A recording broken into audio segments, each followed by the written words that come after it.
Meeting. It is 11:20 a.m. Thursday, February 13th, and I call the Committee of the Whole to order. We'll start by determining a quorum. And Penny, can we start with you, please? Penny Forrest, present. Linda McKenna, present. Ivan Adarsa, present. Keith Honey, present. J.V. Martin, present. Joe Gorecki, present. Ellis Skinner, present. There is a quorum. Mr. Chancellor, you have any comments? Yes, I do, and I'd like to start by saying I imagine a day when I'll be sitting at the foot of the table with an array of 9 screens.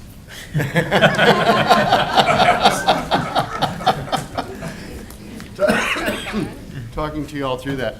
My comments are going to be very brief and to the point. The first is I want to talk some about new funding formula, then I'm going to talk to you about locations, and then I want to talk something about the next operational chapter of TSDC's progression.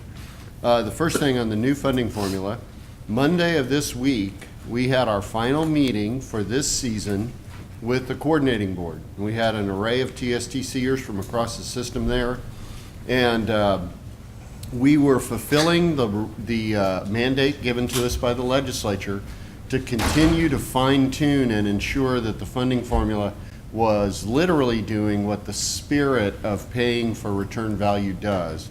The particular things that we worked on this time had to do with making sure dual credit was taken care of, transfer students were taken care of, and continuing education and workforce were taken care of. And so we had folks at the table from TSTC who were experts in those areas, and we have reached what we think is a really good place for version 2 of the funding formula.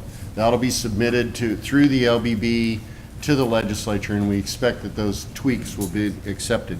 And when it comes to new funding formula, I want to tell you that I was visiting with one of y'all last night about how the new funding formula is really getting a lot of attention. And in particular, I was recounting a testimony that Ray Freed and I did in front of the co-board back in June. And when I told about what happened, the amount of accolades we got from the dais, from the co-board members themselves, I was encouraged to show you this. And so let me set the context here. Texas A&M was in front of us in this hearing, and they were talking about the remodeling project they have, you know, that $500 million football remodeling that they were doing. And so I thought, oh, this will take a while at $500 million, so I ran down the hall. And about the time that I got back to this very large room that the co-board meets in, I realized Ray Freed was already at the witness table and they had called us. And so I came running down the aisle, fat old guy running down the aisle. And so when you see this, what you're going to see is I'm out of breath because I just got done running. And you'll also see, although this testimony lasted about 20 minutes, last night on my laptop I edited it down to just I tried to keep the focus on the new funding formula and the responses that the co-board members were giving to us. So this is only take a couple minutes, so go ahead and roll it. Mr. Reeser. My apologies, Mr. Chairman, Commissioner, and members. Thank you. My name is Mike Reeser. Catch my breath. And I serve as Chancellor of TSTC. And we're glad to be in front of you today to tell you about our master planning. As you know, next slide, please. Our funding formula was changed last week when the governor signed the budget bill, and we are really glad.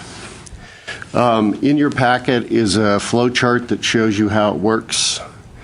As you know, we are moving from a contact hour system, which is a sort of progress payment reimbursement system, to one that's wholly founded in results. Next slide, please.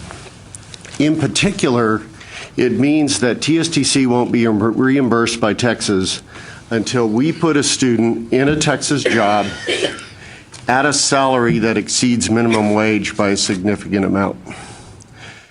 Next slide, please. This changes everything for us. It changes our programmatic mix, it changes our operating priorities, it changes the metrics that we use to define success in training Texans and putting them in a job. And in particular, it changes the way that we prioritize our capital expenditures for facilities.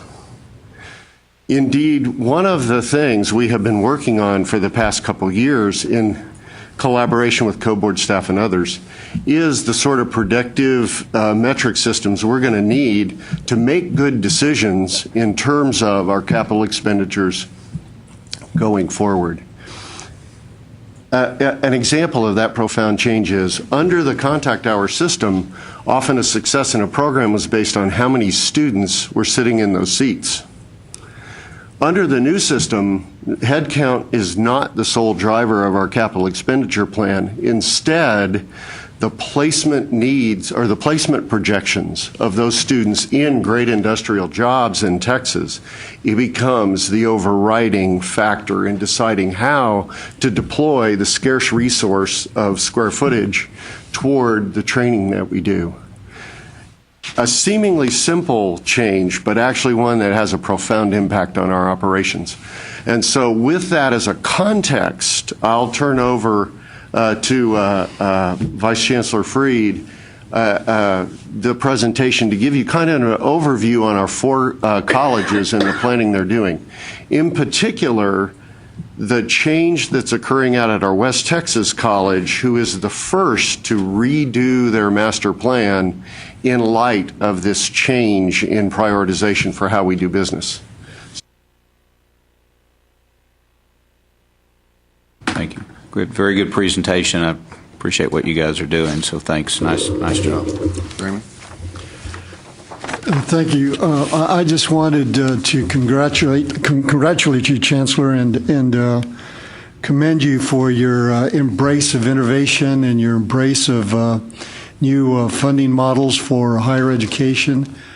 I think it's also extraordinarily important that you've embraced some new ways of delivering education more quickly and help young people and retrainees get into new fields and new jobs. And I think you will really lead the way for innovation in higher education in Texas. So I applaud you for that. My second point is a question. I happened to watch a video on YouTube the other day. There's this extraordinary person at MIT who teaches, I guess it's the most popular course on campus. It's called How to Build Almost Anything.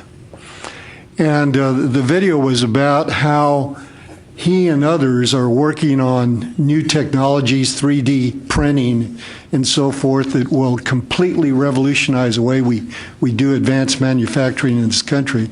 And I just wondered, where are we in Texas and taking a look at these technologies? I know it's very, very early, but if we're going to be a leader, we have to get into this very, very early. Thank you, Commissioner. Let me say first, if I could respond to your first comment, I can tell you TSTC is blessed to have some really courageous folks who are willing to ignore the box at all in an attempt to make a new version of higher ed for tomorrow. And we couldn't do it without the staff and without your support throughout these years that we've been developing this new funding formula. Your support and advice and counsel has been critical to us bringing it to this point with the legislature, and we want to thank you in return. I could also, now, regarding 3D printing, fortunately 3D printing has reached the desktop level. You can get a 3D printer for under $2,000, and if you want to buy one used, you can get it even cheaper than that. And so we have, in our advanced manufacturing groups, 3D printers have been residential for a while now, particularly at our 2 larger schools, Waco and Harlingen. It'll be a component in the new Fast Start program that we stand up in both Harlingen and Hutto. And it is indeed a revolutionary mashup of various old technologies in a way that's going to be a game changer for a lot of industries. And so we're excited to be right there with it. We have to be at the cutting edge of this. Thank you. Yeah, to that end, Chancellor, I would just add that not only do I think and hope that the rest of Texas is watching and that you are proving what the Commissioner and this board have said about if we align funding with the outcomes, particularly student success and completion that we want to achieve for our workforce, that institutional behavior, planning, and execution will follow. And we appreciate your putting the proof to that. But I think, even more importantly, I think the country, the nation, will be watching what Texas State technical colleges are doing, and I hope that that you will, make whatever communication effort may be necessary to share this and get the public's attention, particularly those people who are the taxpayers and the tuition payers, because I think this is a model for not just Texas but for the country. Thank you, Mr. Chairman. It's been an exhilarating adventure. I will tell you, when we talk about the funding formula, a lot of folks do focus on the money part of it. But you've already alluded to the really profound difference. What really matters here is the cultural and operational change that's already going on inside TSTC, and how every element in our operation is beginning to align solely on student success.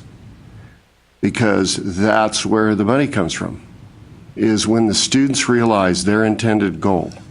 That's when we thrive.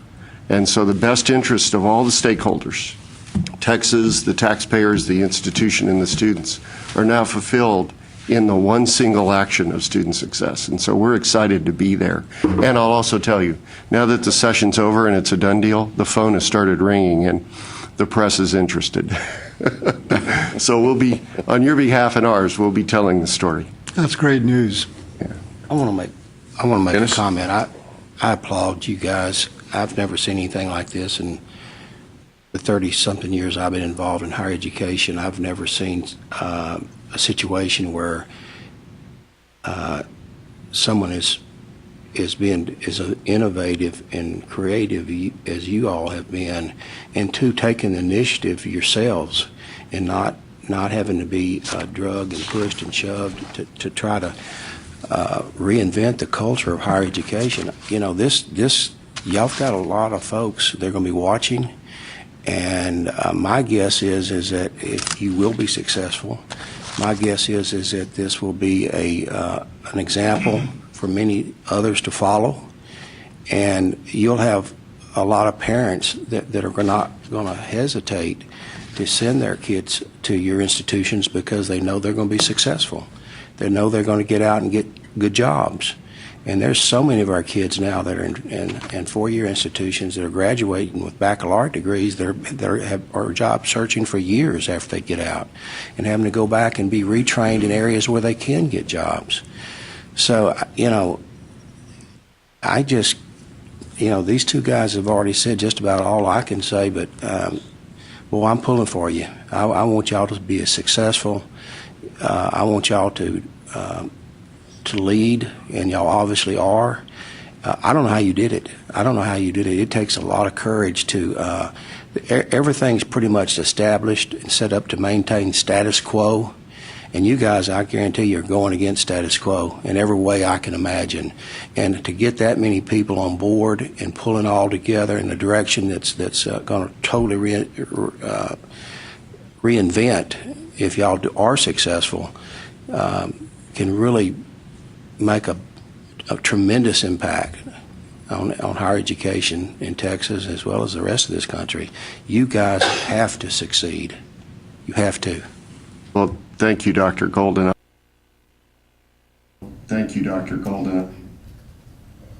So that's where I edited it. I wanted to show you that in case there was any doubt in your mind whatsoever what policymakers and leaders in higher ed are thinking about what we're doing here. And these are the guys who are, lead the general direction.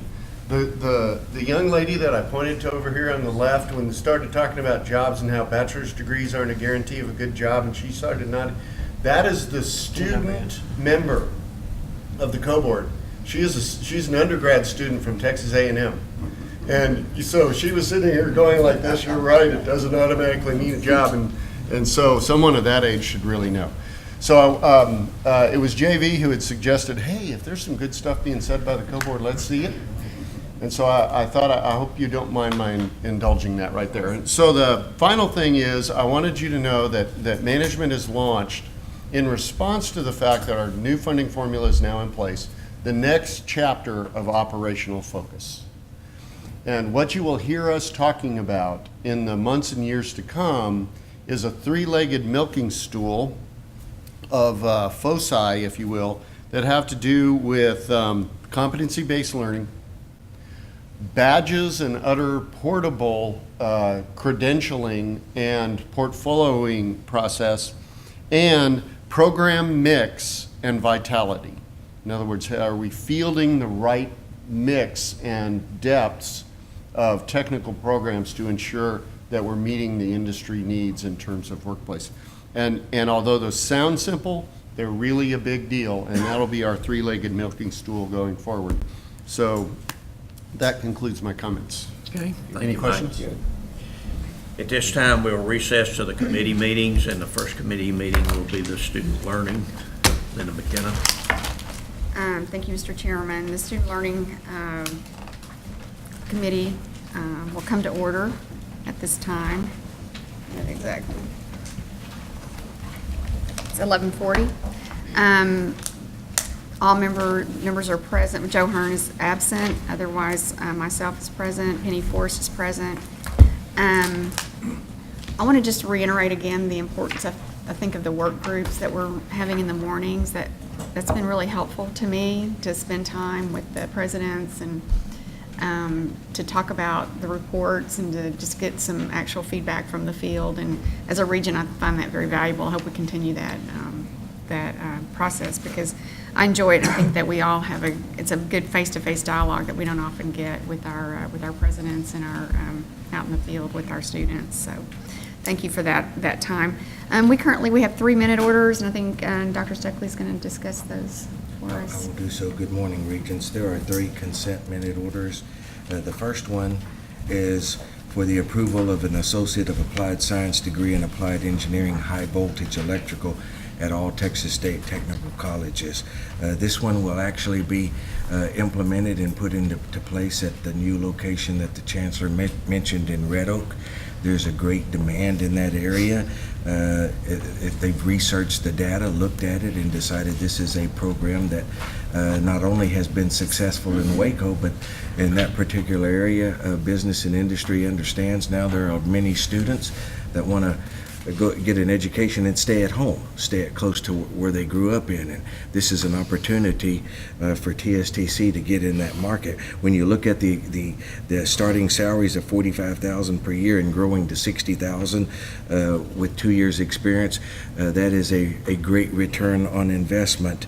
It's also Dr. Wooten was approached, or Mr. Wooten was approached by several businesses in that particular area, beside looking at the data that are members of the National Electrical Testing Association or International Testing Association, and feel like this is a program that's vitally needed in the Dallas-Fort Worth area, so it will be offered at Red Oak. The recommended minute order is the Board of Regents approves the establishment of an Associate of Applied Science degree in Applied Engineering, High Voltage Electrical at all Texas State Technical Colleges with the initial implementation at the TSTC Marshall North Texas Extension Center. This approval is contingent upon all Texas Higher Education Coordinating Board requirements having been met. So are there any particular questions on that minute order? The second minute order, 3-14, is another program that will be offered at the Red Oak Center. Industry and labor demands in that particular area calls for the need for logisticians, and I thought today that would be the hardest part of my presentation is pronouncing logisticians. And logisticians manage the movement of products and supplies, allowing the company to compete in a highly globalized market. Nationally, logisticians earn a mean salary of $70,800 per year. What a great investment for a person that wants to go into that market. BLS data shows that the growth in employment for this occupation is projected to rise 26% between 2014 and 2020. So The recommended minute order is the Board of Regents approves the establishment of an Associate of Applied Science degree in Logistics Technology at all Texas State Technical colleges with the initial implementation at the TSTC Marshall North Texas Extension Center. This approval is again contingent upon all Texas Higher Education Coordinating Board requirements having been met. So, are there any particular questions or comments concerning that minute order? I guess just the only question would be in that $500,000 by industry, that's already been pledged, or I'm sorry? that $500,000 donation by industry has already been pledged, or? President Wooten, would you like to address that? We have some pledges to cover it. We're not going to completely bring the entire program up as far as all the equipment goes until we get that amount from them, but we have pledges enough to start. Great. Thank you. The last minute order is 16-14C. This was the one minute order that was not originally in your book. The Chancellor was gracious enough to send out the email and put it in. I will tell you, I apologize to Dr. Maldonado and my role as Vice Chancellor. That was one that I had missed. It was sent to me.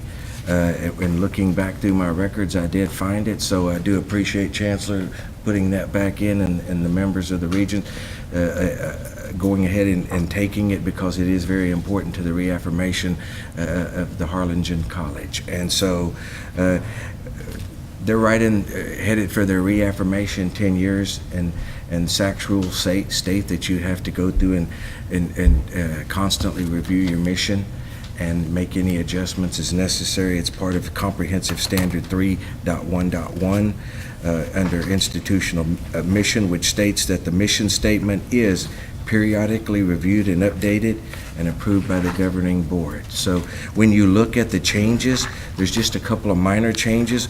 One was the removal of fields of studies as an award. When I visited with them, that particular area does not have an award, and so that was removed. And then the statement further reflects an emphasis on appropriate advisement and placement into educational programs. As the Chancellor said, that's part of what we're doing as a system, going back and, because of the new model, looking at everything we do and to make sure that we counsel and place students in the appropriate areas of study, and make sure that they have the appropriate guidance. So the recommended minute order, when you look at 4C, SL 4C and 4D, one is the new one, the proposed expanded statement of purpose, and then SL 4D was the existing one, but the proposed minute order is the Board of Regents approves the changes to the expanded statement of purpose for Texas State Technical College, Harlingen. Any particular questions, comments? I will be doing the first two reports, and Dr. Hendricks will be doing the last three. The first one is Board of Regent honor graduates for fall of 2013. There is a variety again across the entire system. There are actually 37 total, 21 AAS degrees and 16 certificates, both level 1 and level 2. There are 2 students from TSTC Harlingen that appeared in the listing for summer of 2013. The first was John A. Bernschausen, who has an AAS now in wind energy and turbine technology. The other one was Mr. Robert L. Yacklin, also in wind energy and turbine technology. Both of them appeared in the summer 2013 report with certificates. So here's an example of 2 students getting that certificate and then deciding to stay on and go ahead and get their associate degree. So I wanted to mention that because there would be no way for you to remember those, as I did not, but they did appear. This is their second time to appear in the report. So any questions, comments concerning the honor graduates for fall of 2013? The second report is the Chancellor's Award for Excellence for 2014. You know, we look across the system, and I will say this for the Chancellor, he has taken a lot of time and effort in making sure that when you say award for excellence, it truly means award for excellence. And so these 14 individuals that are listed today are those who demonstrate commitment to excellence and truly makes a difference in the lives of others. And so, you know, the only thing I can say to these 14 individuals listed are congratulations.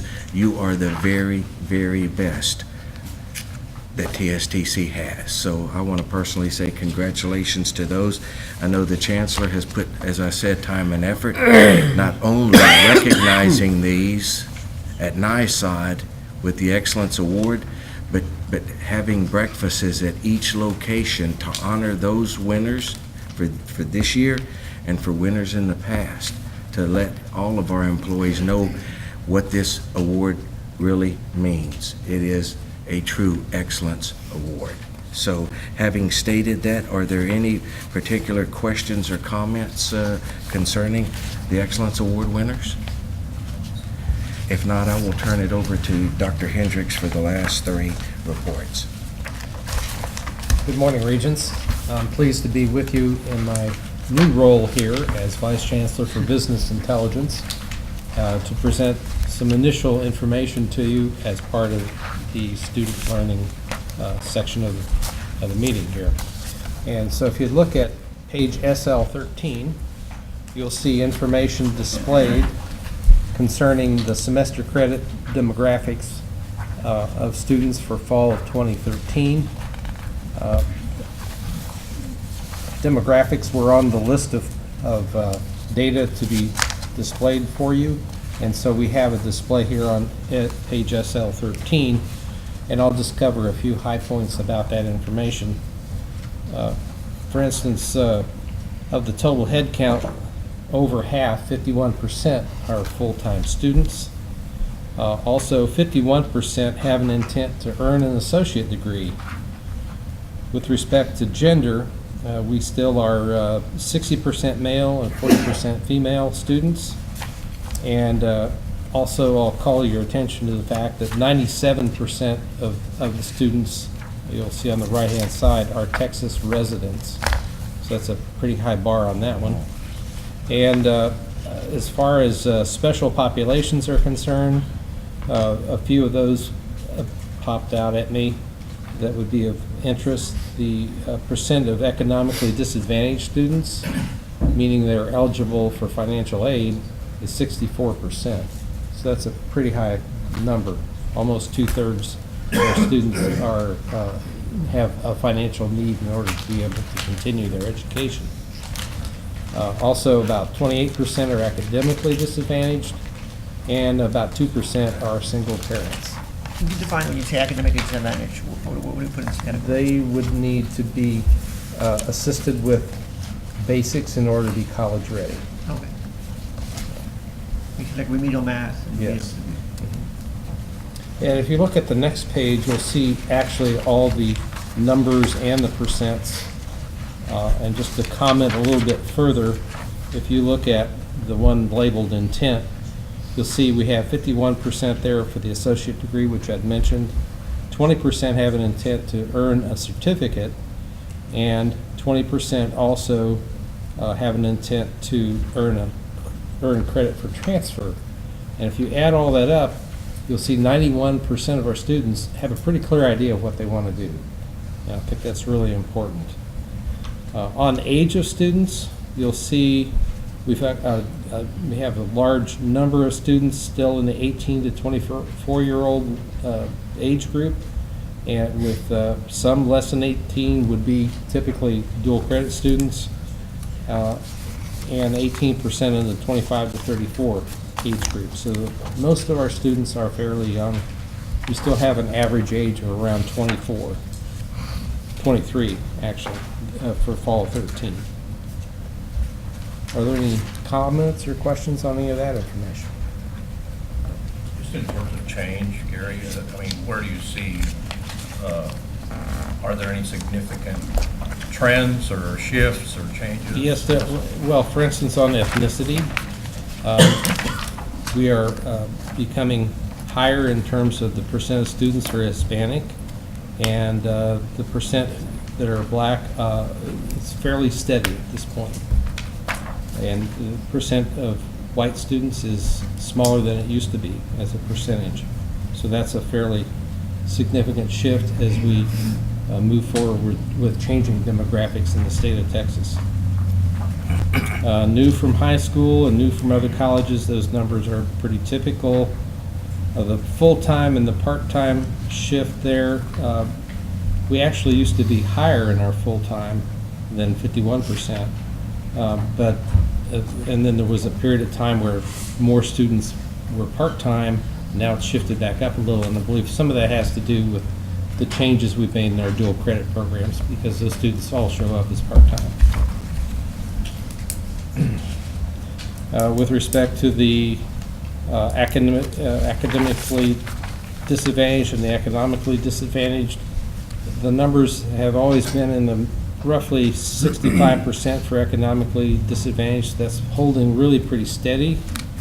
The academic disadvantaged number percent has actually come down a little bit over the years. So we are seeing some shifts in some of these demographics. I expect that as we get deeper into the new phase that I just referred to, particularly from the standpoint of badges and competency-based delivery systems, I think we're going to see incumbent workers find us a friendlier place to be while they continue to work. And so I think we're going to see our number of part-time may not go down, but I think what we're going to see is the age group should age some. Because right now we have, many of our colleges are focusing, most of their energy on fresh high school graduates. So I think we're just going to see more incumbent workers. So you'll see that age group hump move kind of older. And it'll be business that we're not getting today. It won't mean we lose the existing, it'll just be another marketplace we get to. Any other questions or comments on that one? If not, we can move on to page SL 16, which displays to you the fall enrollment trends for credit students.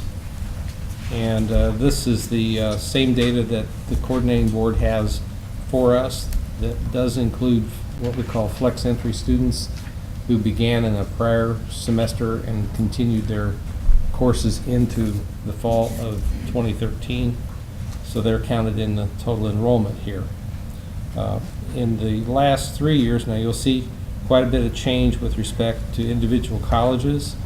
Overall, the last 3 years have been fairly steady with a slight decline, and as you know, we're retooling our programs and our products, and there is some shift in enrollment for that reason.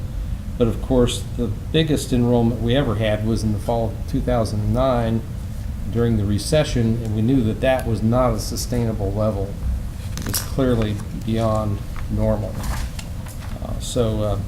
As we retool and change things up, you're going to see changes in the future in terms of where some of this enrollment will go. Where we are now is working, especially, and if I can do this, please, jump to the next report, which is on page SL 18, the graduate trends by fiscal year. And you'll see that even though we've had a decline in some enrollment, that the number of graduates has actually gone up. And the report you're looking at on page SL 18 does not include what we call Marketable Skills Achiever Awards. And if it did, the two smaller institutions would look quite a bit better than they do on this list. And they've been actually fairly steady without that. And of course, at Harlingen, you'll see an increase in completers. Some of that has to do with the Associate of Science program awards that have come on in recent years. And at Waco, you see even without an increase in enrollment, they have had a successful increase in the number of awards. And I'd like to, I want to put a human face on this.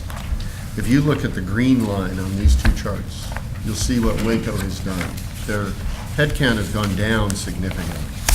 But when you look at their actual output, you'll see they're doing a better job, a significantly better job of putting more Texans to work. What you can't see on these charts is the difference between those two numbers.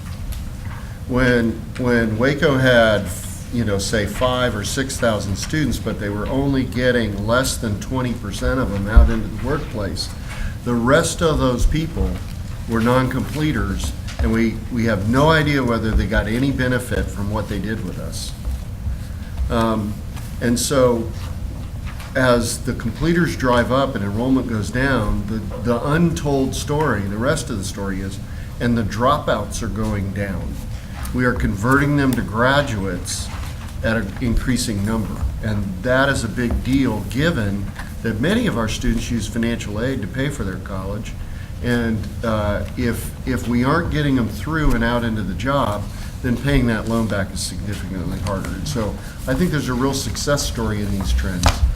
Will they continue to grow at rates like this?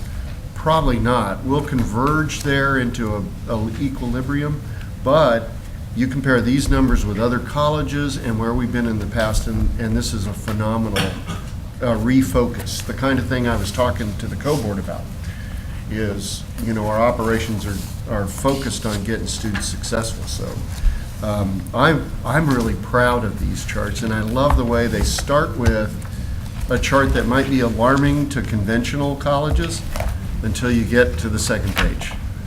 Then the real story pops out. Any questions or comments on any of this? Now, one more thing that's really important. Generally speaking, this is what our revenues are now driven by. Yeah. So this is the way we like to see the lines go. One last comment in my new role as Vice Chancellor for Business Intelligence. It'll be my job to bring data and additional clarity and more depth to the information. This is a small start in that direction, but we'll be bringing much more to you later.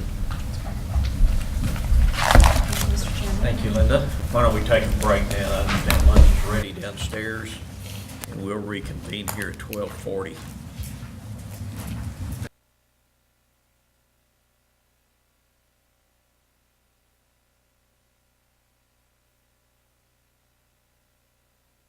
Committee for Human and Organizational Development, and Ivan will chair today.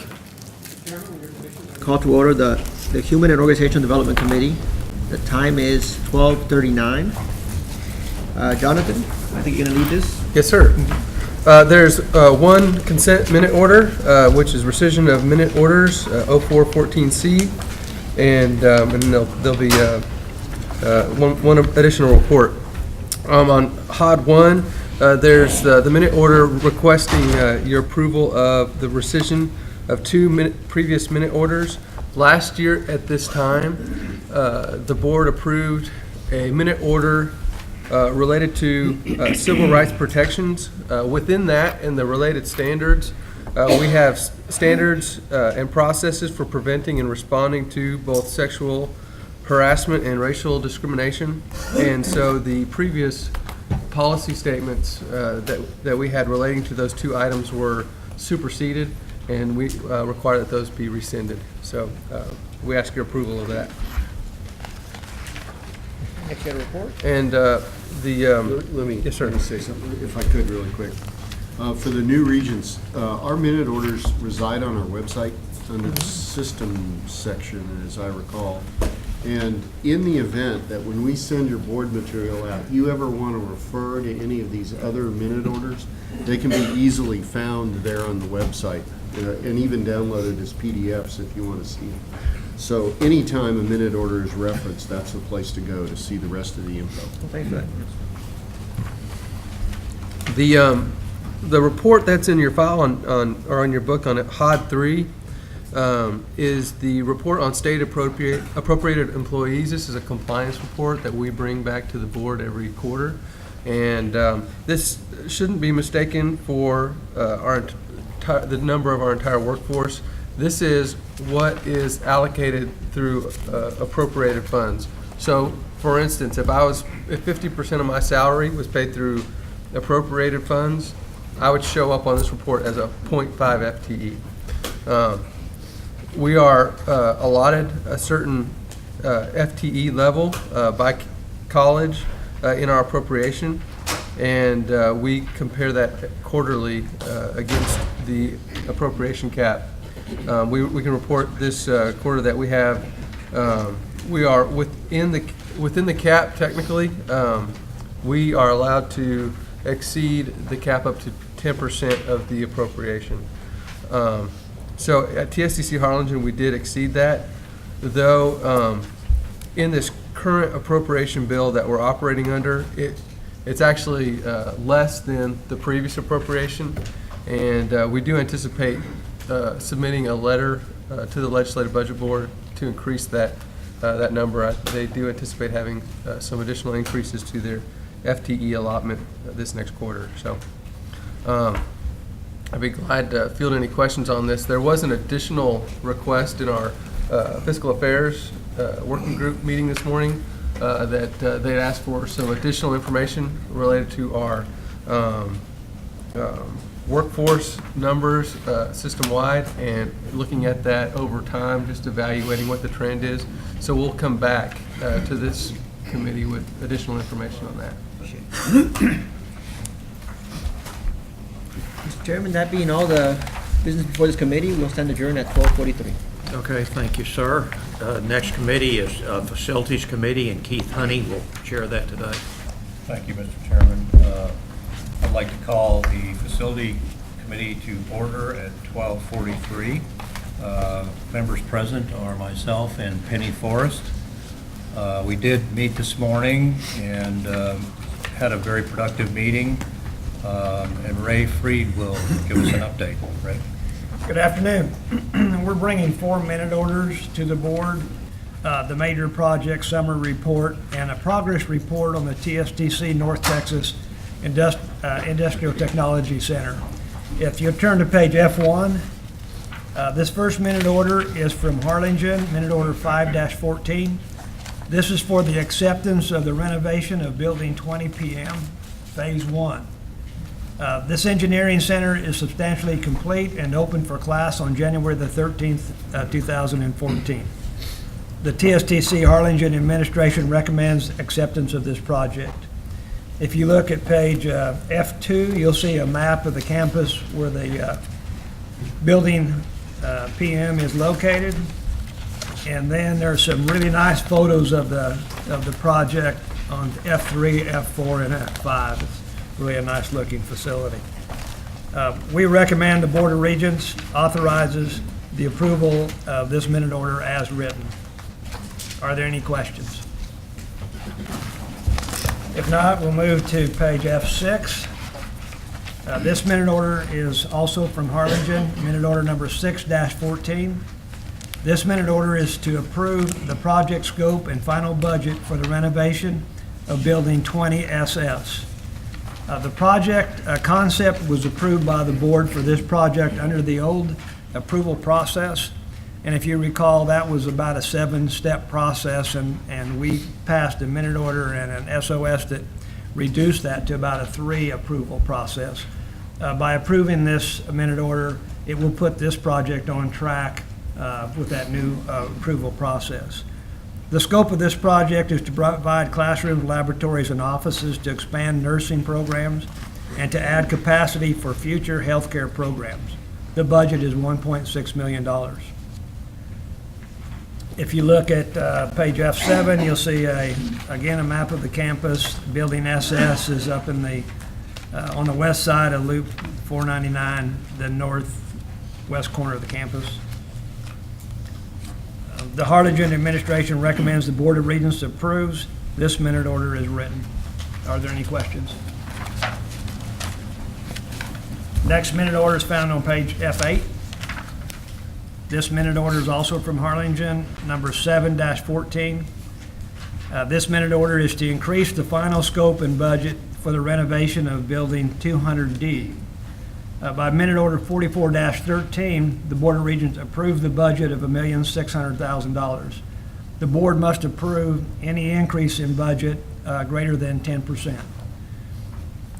The increase of the scope of the project is due to upgrading the HVA system in the project, resulting in a budget increase from $1.6 million to $1,993,000. If you look at page F10, again, you'll see the location of this building on campus. The TSDC Harlingen Administration recommends the Board of Regents approves this minute order as written. Are there any questions? On page F11, minute order 8-14 is from TSTC Waco. This minute order is for the demolition of 17 family housing units on the Waco campus. The units that present a safety hazard are unsightly and are beyond repair. This project is less than $500,000, which does not require board approval. However, it is a demolition project, which does require board approval. So it will not show up on the major projects list. If you look on page F12 and F13, F12 is a map that shows the location of these houses on campus. The houses will be removed. There are really no plans right now to rebuild back on those lots. The lots will just be made empty. And you can see on that map there are already several existing lots that are empty at this time. F13, 14, and 15 all show examples of the condition of these units. So you show some beautiful pictures first and then some. That's what we can do. There you go. The TSTC Waco administration requests the Board of Regents approves this minute order as written. Are there any questions? Do you have asbestos, any problem with asbestos in any? There will be some abatement. The plan is to have the units demoed in a mass demolition without going in and abating it. And Kevin, you might speak to that with a little more detail if you would, please. Yeah, well, we had an engineer come in and basically cite that they're not safe and not sound. So basically what we're going to be able to do is a wet abatement. So instead of going in there personally, what we're going to do is condemn it all, and you just basically have to keep it wet throughout the whole process. You still have to abate it. The downside is you treat all of it as contaminated material, but I think it's about $9,000 per unit we'll save by doing it this process. We just have to, when we do it, we have to ship it and treat all of it as hot material. Okay. But it's still in our best interest to do it this way from a cost standpoint. Thank you. Good question. Are there any other questions? If not, we'll move to page F17. And we're starting the major project status update reports. There's no action required by the board. These are just to inform you of the status of the projects. The first report is from the Harlingen campus. The project number is in the left-hand side. The first column gives the name of the building. The second is the type of the delivery method, whether it's a bid build, CM at risk, or design build. Then the third column is the funding source. The fourth column is cost allocation. The next column is the required approvals. And then the last column is the percent complete. So the first project is the renovation of building 20 PM. This is the project that we've asked the board to approve the acceptance. It's complete, on schedule, and in budget, and it will come off the list next time. Project number 2 is the project that we've asked the board to approve the project budget, and that project will move forward upon your approval. Project number 3 is a tuition revenue bond project, and as we know, the tuition revenue bonds were not issued. This project will be revisited, as will all the TRB projects for all the campuses, and be resubmitted this summer. The scope may or may not look the same. Item number 4, the repair and renovation of building 200D. This project is the project we're asking for approval of the scope and budget and the budget increase. And that project will move forward upon your approval. Are there any questions on that report? The next page, F18, is the Marshall report.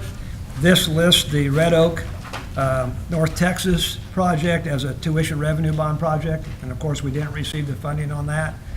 The last report that we're going to do in today's meeting will cover that project that is actually not our project any longer. It's being built by the foundation and then leased back by TSTC. The next page, F19, is the Waco report. The Conley building, we finished the phase one, which is the structural encapsulation of the foundation to try to get it dewatered. That was successful. However, we continued to dewater and monitor that. The goal was to try to do the construction on that this summer of 14, and we wanted to do it during the summer because that's when it's the least occupied. But we're still monitoring and dewatering, and we want to make sure that is stable before we start doing repairs and have any movement after. So we're going to push that schedule back to summer of 2015. The next project, number 2, is a rehabilitation of the runways and taxiways. This project is actually being mainly funded by and managed by TxDOT. We've got a 10% interest in the project. The project is on schedule and in budget. 50% of phase 1 is complete, which is 20% of the total project. Project number 3, this project is actually the engineering study. It's not actually a construction project, but it's the engineering study for the water issue that we're having in Waco. Executive Action 313 changed the new funding source and really the scope and budget of this project to a engineering study instead of a repair project.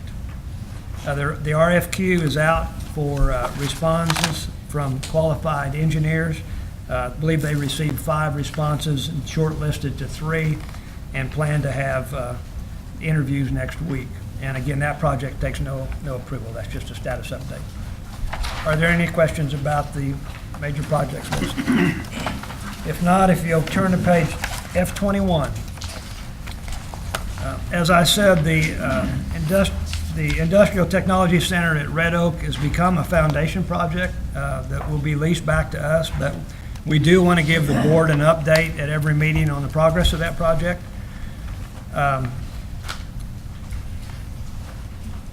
If you look at F21, you can see the elevations of the proposed entrance. And this design is all probably a month old, and we're tweaking it as we go. But it's a very good looking building. F22 is an aerial shot. This has got some hybrid construction on it, which helped both the budget and the schedule. The center area that you see that is elevated is two levels. That is a tilt-up structure, which allows to mount the air conditioning units on that rooftop and use package units instead of split systems. But the pre-engineered metal building on both sides of that, the east and the west side, houses the technology, the heavy technology, which will be the welding programs and the diesel program. If you look at page F23, you see the site plan. In the lower right-hand corner is our facility. Straight north of that would be the existing high school.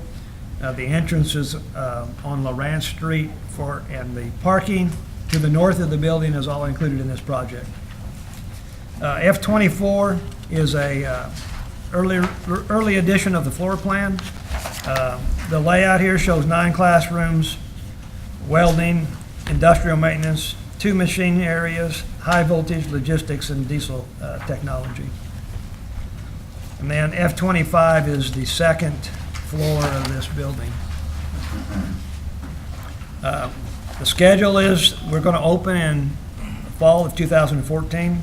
The budget is $10 million. The design engineer is Corrigan and Associates out of Dallas, and the contractor is a CM at Risk, and it's Bartlett Koch. They're the contractor that built the Hutto project. We finished our first round of cost modeling, and our appetite is a little bit bigger than our budget, which we wish we weren't there, but we're not to panic or become discouraged. It just means we're going to have to work harder to get it back into budget.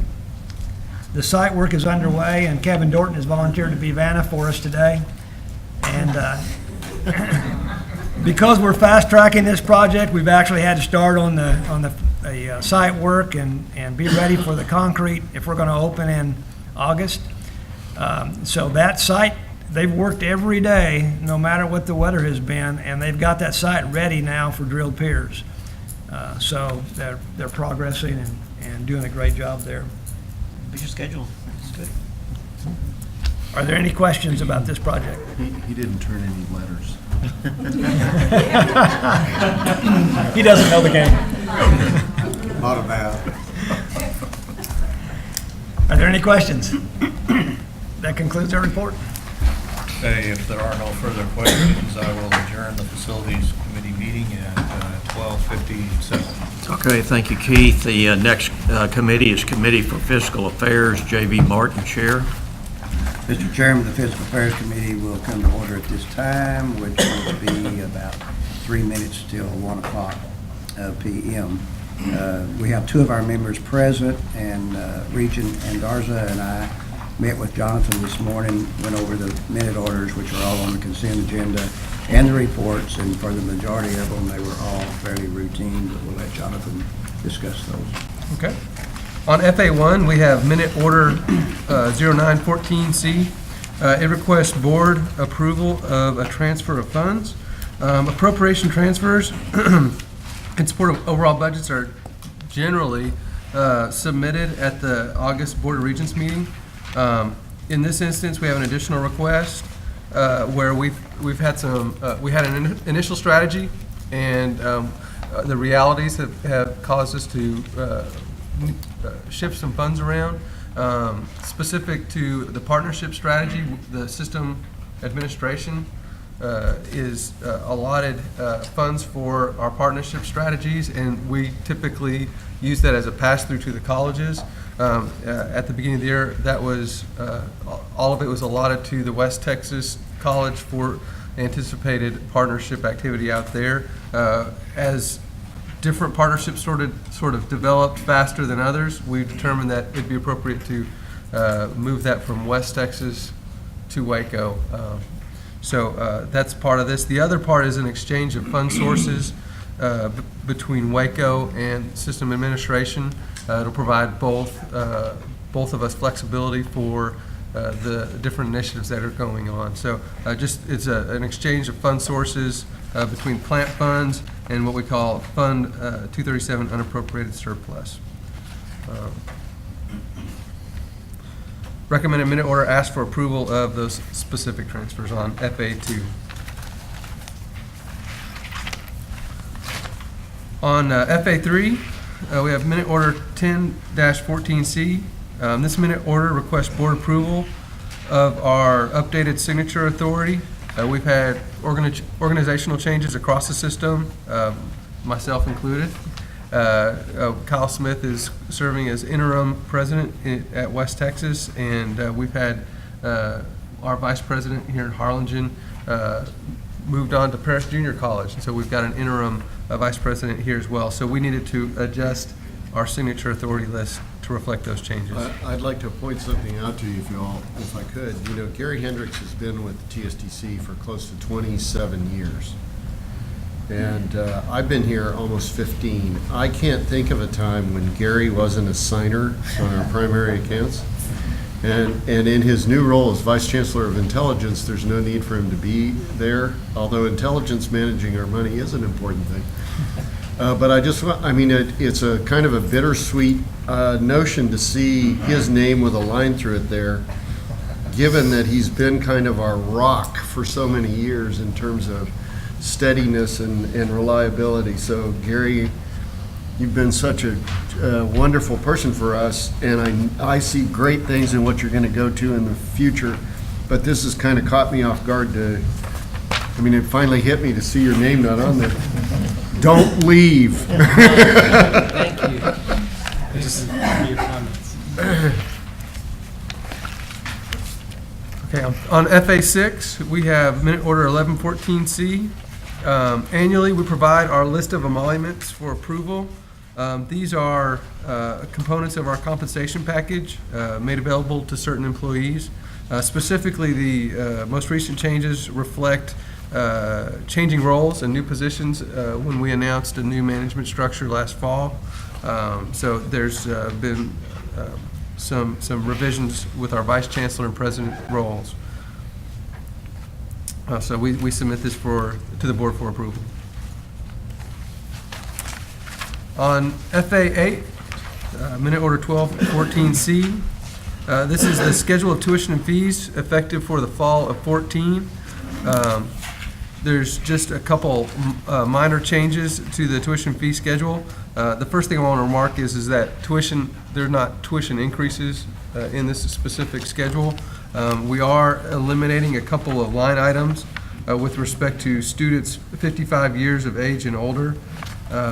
We previously offered $0 in state tuition for those classes and $46 rate for in designated tuition.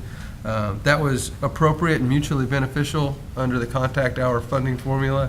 However, under this Place More Texans funding structure, it's less appropriate. So we ask for your approval of this schedule of tuition fees for our fall 2014 semester.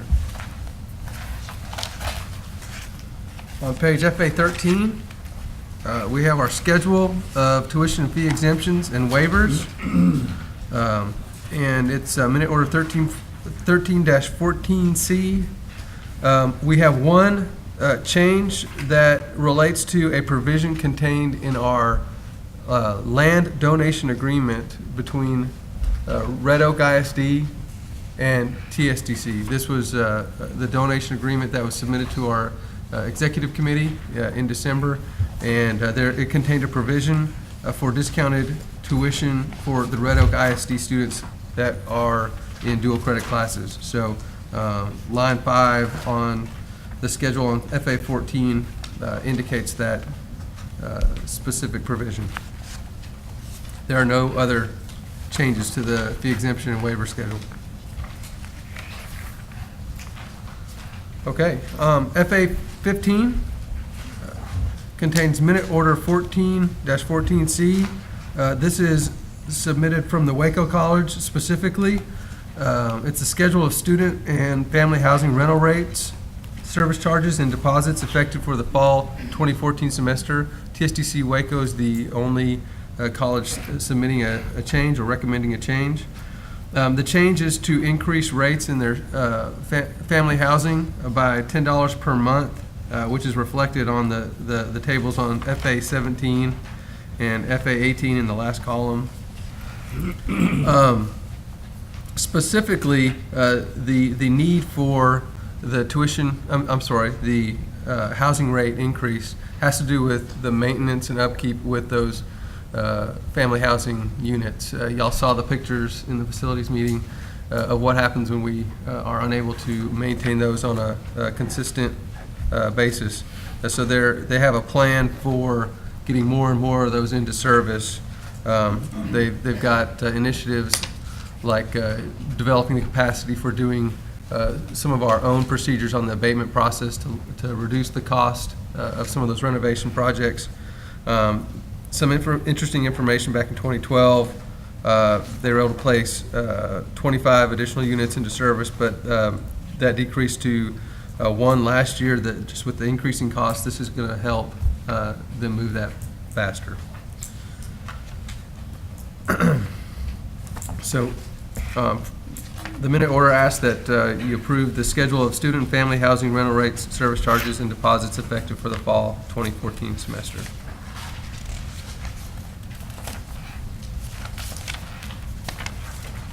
All right. We, starting on FA20, FA21 and FA22 include the comparison of budget to expenditures and encumbrances.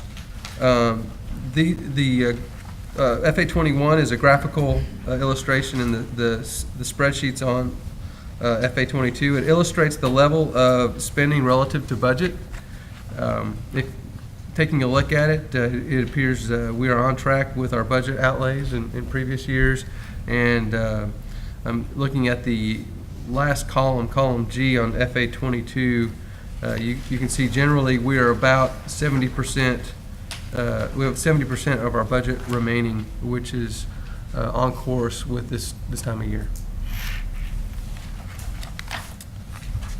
Next report is on FA 24 and 25. Again, we have a graph preceding the detailed information on restricted revenues. Restricted revenues for the period reported do appear to have decreased. However, there were some timing issues in how the revenues were received and recorded or drawn down during this period. So we will actually see, as we go throughout the year, a lot of that decrease will be recovered in the subsequent semesters. There are some minor effects from, or lesser effects from some of our enrollment decreases, but during the course of the year, we will actually see this pick back up and get back on track. On FA 27, we begin our reports on our auxiliary operations, beginning with the food service operations at the colleges. And in looking at it, we see that our revenues are generally increasing and decreasing consistent with our enrollment trends at the colleges.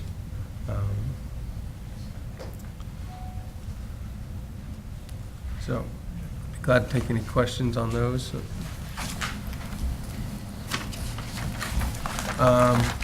Page 29, FA 29 and FA 30 provide the reporting on our housing operations.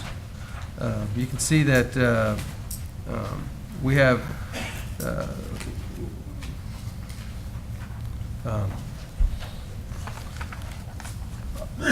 results that are pretty typical with historical operations, except when we look at West Texas, there is one item I wanted to point out, and there is the lease expenditure at West Texas in housing was not remitted or included in the specific reporting period, and as a result, the total expenditures were understated. That amount was approximately $71,000 for that reporting period. So we actually experienced a net revenue during that period of about $44,000. The other notable item is at TSDC Marshall. We continue to see the decreases in net revenues, and that again has to do with our occupancy rates that have declined because the partnership we had previously with the local college, Wiley College, they built their own housing facility last spring, and so that has negatively affected our occupancy rate. They continue to manage that challenge of increasing their occupancy, but during that period of positive cash flows, positive revenues, they were able to tuck away some reserve to continue to fund the period that we're experiencing lower occupancy. So, is there any chance the foundation would like to buy these units? I think we're tapped out at the moment. But you could fix that.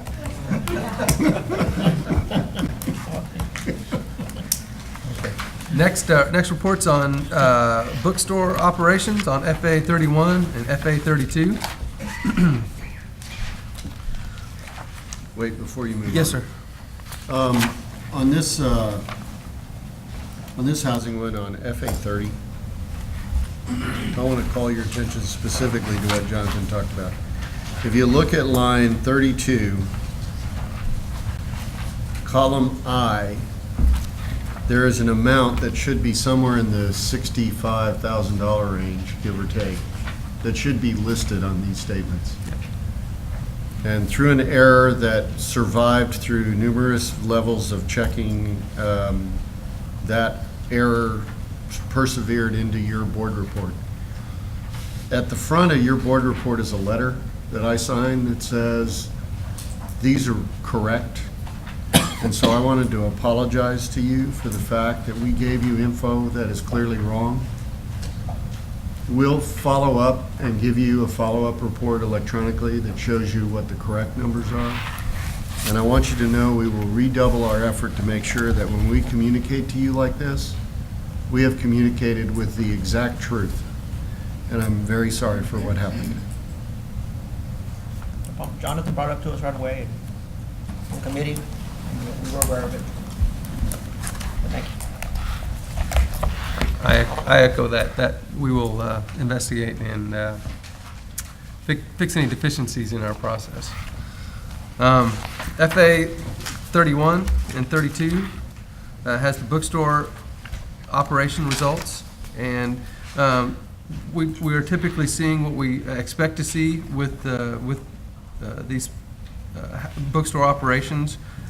If you look at the long-term trends, we are seeing tightening revenues. It's a very competitive marketplace with Amazon.com and such. We do have a niche in terms of being able to apply our students' financial aid directly to their books.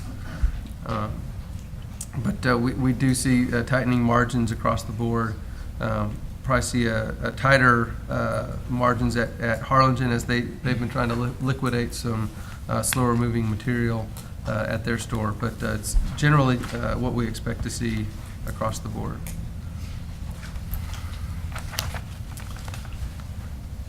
On page FA 34, we have a statement of changes in fund balances, specifically the type of funds that we are rolling forward during this period, which covers the period from 9/1 of 13 to 12/31 of 13. It rolls forward the balance of designated funds and auxiliary funds. And as a reminder, designated funds includes those items such as designated tuition, student deposits, continuing ed receipts. And then auxiliary funds are just like those reports we just talked about, the student activities, food services, bookstores, those sort of auxiliary operations. This roll forward, the activity that occurs is consistent with what we expect to see and what we've seen in prior years. We do see the fund balance, which is not reflected. If I look at the 12/31/13 balance and compare it to previous years, we do see that steadily decreasing a bit as we see some decreasing enrollments across the system and tightening appropriation dollars. We see a bit of a drop there. Any questions on the statement of changes in fund balances?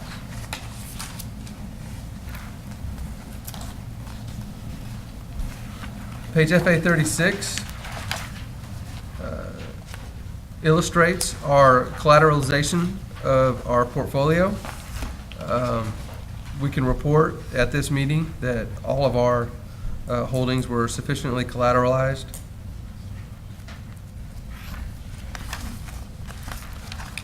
On page FA 38, 39, 40, and 41, we have our quarterly investments report. It shows the different types of instruments, the maturity dates, and related rates. On page 41, you can see our weighted average rate of interest during this period, ending on November 30th, was about 0.5%, which is about on par with the benchmark 3-year Treasury bond, 0.56%.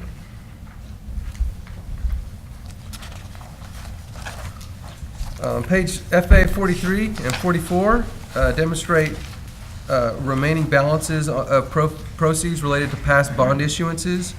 At Waco and Harlingen, we still have some remaining funds that have yet to be dispersed, and that primarily relates to retainage on facilities that were constructed. We anticipate that those will be utilized in the near future. On FA 46 and 47, we have the summary of activity for the Series 2011A revenue bond proceeds. This for this $5 million amount of bond proceeds, we've expended approximately $1.2 million. We expect in the near term, with the 2 projects that were approved for Harlingen and facilities, that this will begin to be drawn down at $1.6 million per project. So that $3.8 million balance will start to decline pretty quick. That concludes our reports in fiscal affairs. Any questions of Jonathan? We do have one more report, and it's the foundation report.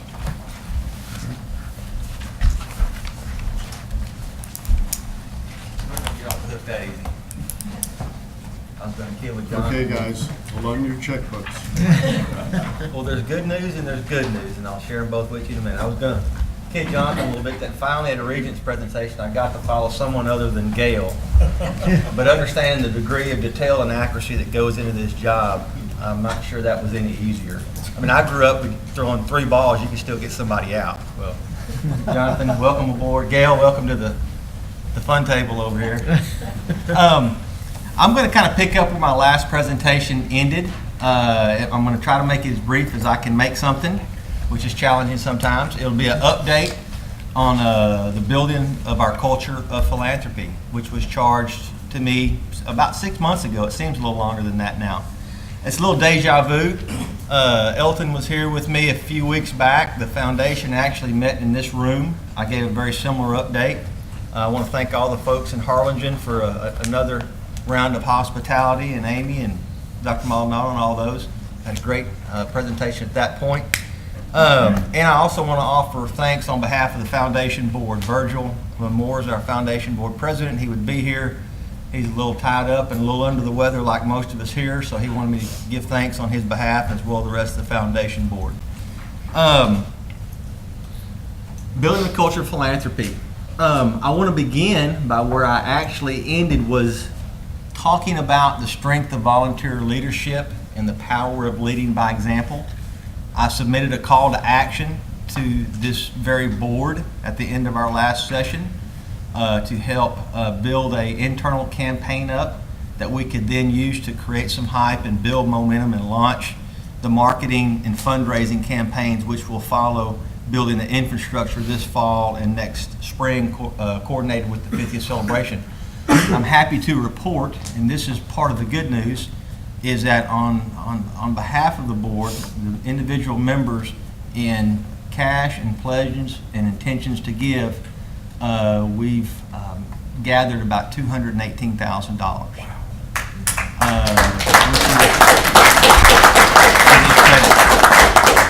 There'll be a follow-up and follow-through process, and that's strong as horseradish in our business. So I want to thank all of you for that continued support and affirmation. The other part of the good news is that I'm not going to ask you for any money today, for now. Let me go back to and reflect. So a big thank you to the Board of Regents. This is kind of the 4 main strategies as we launch the foundation membership campaign. Will be led by the Regents and former Regents, along with the board of the foundation, and then we'll have community strategies, industry strategies, and vendor strategies. Just a little playback. We're kind of taking a mind and a body approach to this. The mind obviously being how we're going to manage our brand, how we're going to elevate our image and communicate our story, much like the commissioner of the co-board said, we need to make sure we get that story communicated. We will have internal marketing campaigns which kind of bolster our self-image, and then we will project that to our external constituencies. How are we going to do those things along coupling building a fundraising effort? We have had successful pockets of fundraising in the system, but there's been no singular place that has had the resources or personnel available to create the infrastructural needs that are associated with a mature development organization. And that involves back office operations, annual fundraising efforts, along with the mature and developed field development officer. And so that's what we're going to kind of approach. I said in the last presentation that was presented and approved that there are 4 fundamental components of building the culture of philanthropy in regarding the body, or what I refer to the infrastructure. And so what we're talking about today and have been doing since that time is operationalizing the plans that were presented at the last meeting. So I'm giving you an update on how we are operationalizing. And I will tell you, we are moving forward at a self-imposed, pretty quick pace, more so than I probably would have originally recommended. But it's for one reason. We have a window opening up next March that we're not going to have for a very long time. It's our 50th anniversary celebration. There's been work preparing for that. For our institution, with our history and our culture, that's akin to leveraging a bowl game or some other significant event in the course of history. So to be able to capture that window and put the things in place to launch the marketing campaign, to launch the fundraising efforts, we're having to really accelerate a lot of these processes that are probably culturally uncomfortable in many situations. I mean, we're asking presidents to buy in and redeploy staff. We're integrating strategies overall. We're working with IT, with putting together data systems. But here's kind of the four principal parts that are going to be required. It's all about data. If we don't know who to communicate with and how to segment those target markets, we're not going to be successful. We're not going to capitalize the relationships that we have. We have to identify a compelling case for support. What is our story? How are we going to compel people to invest in TSTC financially and otherwise? Enhance our delivery mechanisms. Basically, once we identify the people we want to target and we develop what the story is going to be, how do we deliver that? Electronically, print, ground forces, and otherwise. And from those areas, you can then create a system-wide integrated fundraising outfit, an advancement office. And so I'm going to go into a little bit definition and give you an update on those four tenets. The first is build a system-wide intelligence effort. Operationally, that means centralizing an alumni donor database or a customer relations management system. That's the tool. That's home base. And so we're in the process. We've engaged with Blackbaud. Rick has been helping us along the way. We actually paused that to see if we're at a point to do a life cycle customer relations management system, and we're just not there yet. We're going to take steps in that direction, but we recommended that we probably need to get this in place and circle back later. We're in the process of using Blackbaud, who's one of the best in the business at a data enrichment process. We have roughly 93,000 graduates of TSTC, 700,000 individuals who have been transcripted. We're going to start with the alumni, the folks that have graduate records. They have those names. They're doing email finds and contact finds.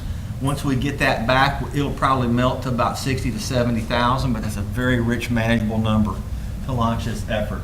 And then we'll undergo that process. Once we get that completed, which should be by the end of May, we'll be looking for a product to actually, a tool to deliver that data with. And we're looking at Razor's Edge, RAISERS. It's also a Blackbaud product. It's one of the leading tools in the industry. I won't have staff that can manage that. So that is underway. The total cost, the cleanup, the scrubbing, and the system will settle in around $70,000 to $80,000, and we'll have a very nice vehicle to drive. The second part of that, four components, identifying a compelling case for support. The Chancellor is championing this effort himself. We have assembled a system-wide integrated marketing team comprised of the salesmen, the recruiting officers, the placement officers, the marketing officers. We've also begun to invite in key leadership positions throughout the system, influencers. These will be the champions on the campus that will change the culture, leading and following up on the new directions that we are heading. So they together will be developing that case for support. They'll be able to identify which audiences take us from a B2C marketing to a B2B. We'll have two customer strategies now. What those messages should be and how they should segment culturally or geographically. It's an invaluable resource team that we have assembled, and we will be actually attending the Wizard Academy in Austin in about a month and a half, or 6 weeks. The third component I mentioned, enhanced delivery mechanisms. Operationally means we have got to integrate our communication channels across the system. Lishka has helped me, and the integrated marketing team has helped me identify what are all the channels by which we're communicating today. We have over 185 different communication channels within the system, managed by a variety of areas and geographical areas. And that's not a criticism, it's just the way we have been organized and structured in the past. But moving forward, listening to the commissioner, we have to make sure that message gets out and is on point and creates the types of image and brand perceptions that most leverage where we are today. We have a window that's opening for us in higher education, that transformation that's going on, and we have to take advantage of that window. And so, a lot of these things are going to be a little culturally uncomfortable, but we have to be able to have a dashboard and manage what those messages are going to which audiences. So we'll be assessing these tools across the system from electronic to print, web, social media. We'll be making recommendations back through the expanded management council to the presidents. We'll have that one in place and ready to roll. And once all of this is completed and we're in the process, similar to the integrated marketing team, I'm assembling an integrated advancement team or integrated development team across the system. Like I said, we have pockets of development offices, we have pockets of alumni offices, but there's a practical reason we don't have the resources to create singular shops across the system that support the back office and the front office operations. We have to be more efficient practically. The strategic complication is that although community strategies are pretty cut and dry because of geographical boundaries, the big oil wells of prospect money for the system, in my opinion, will be industry itself. And those markets overlap geographical boundaries. And so you have to make sure from a strategic perspective that those strategies that don't overlay and overlap. And we start walking in the same offices at the same time.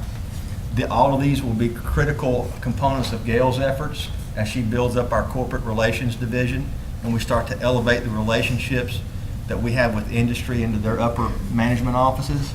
That will be a very seamless part of our overall, or will be a part of hers, or she'll be a part of ours. And there's a grant component. So it's a very effective team that's being assembled. What does that look like organizationally? I won't go into the depths of the org chart. That's too far into the weeds.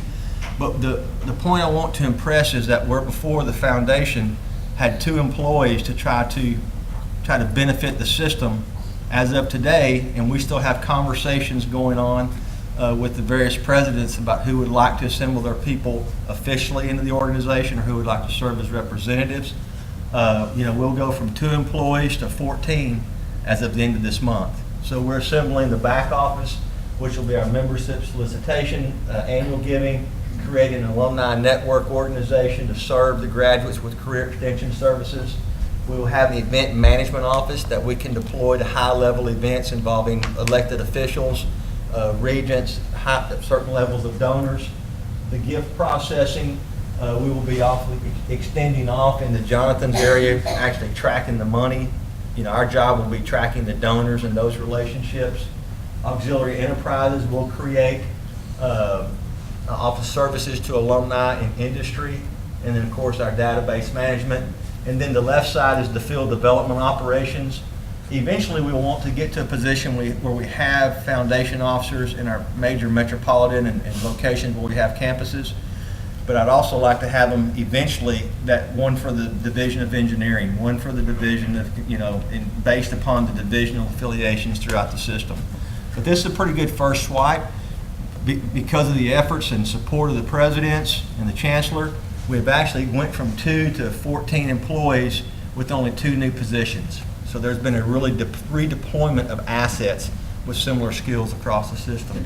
And so we're using our resources most efficiently to begin to launch these efforts. In closing, here's our next steps. We will work feverishly to complete these operational transitions to be able to capture the window coming toward us. We'll develop the strategies as part of that to launch our marketing campaign, the success campaign as I've referred to it, bolstering the self-image and images internally and externally, and that'll lay the groundwork nicely when we begin to launch our fundraising campaigns. I'll always begin and end with one thing: thank you. We need your help. Thank you, sir. Okay, at this time, we'll reconvene to the Committee of the Whole, and it is 1:30 p.m.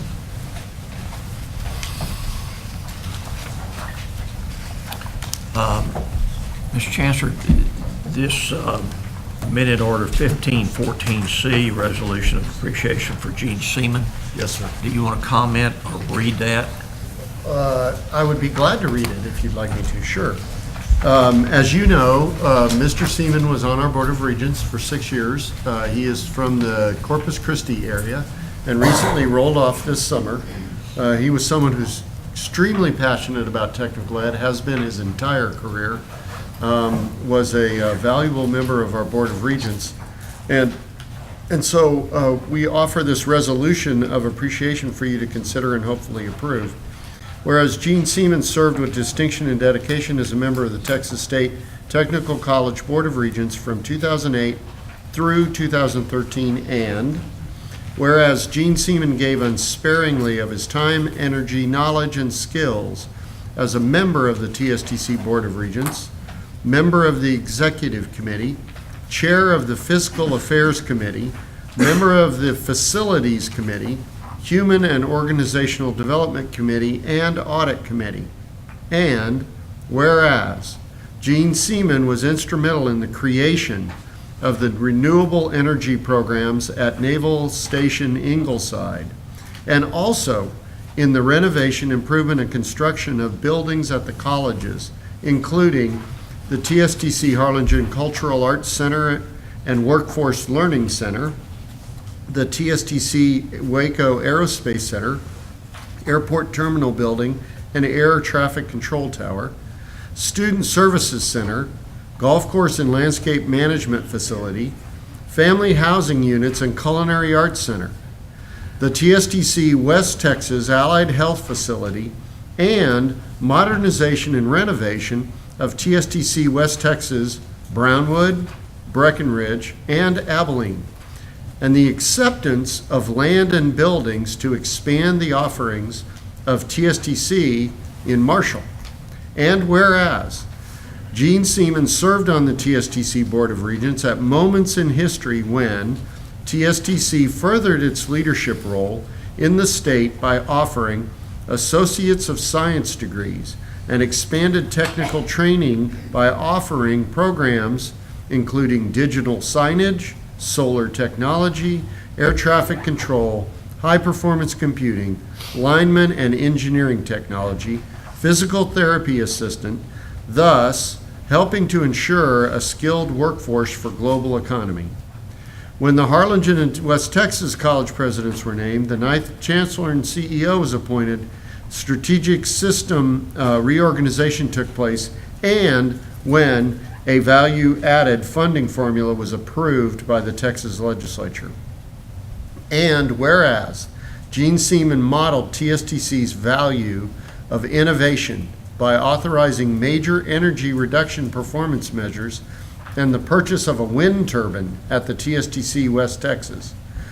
Whereas Gene Seaman served at a time when strategic partnerships resulted in the offering of technical education and workforce development through the East Williamson County Multi-Institution Teaching Center at Hutto, the University Center at Harlingen, the Baylor Research and Innovation Collaborative Project, and the North Texas Extension Center at Red Oak. And whereas Gene Seaman's leadership, insight, and action strengthened the Texas Technical College system, both in the service to the citizens of Texas and its reputation in the eyes of elected officials, business, and industry. And now, therefore, be it resolved that the members of the Texas State Technical College System Board of Regents, meeting in regular session the 13th day of February 2014 at Harlingen, Texas, express their individual and collective gratitude and respect for Gene Seaman, and be it further resolved that this action shall be entered into the permanent records of the college, and that this resolution shall serve as evidence that the Board of Regents, administration, faculty, staff, and students of the Texas State Technical College system hereby express their sincere appreciation to Gene Seaman. Signed, Chairman of the Board and Chancellor. Thank you, sir.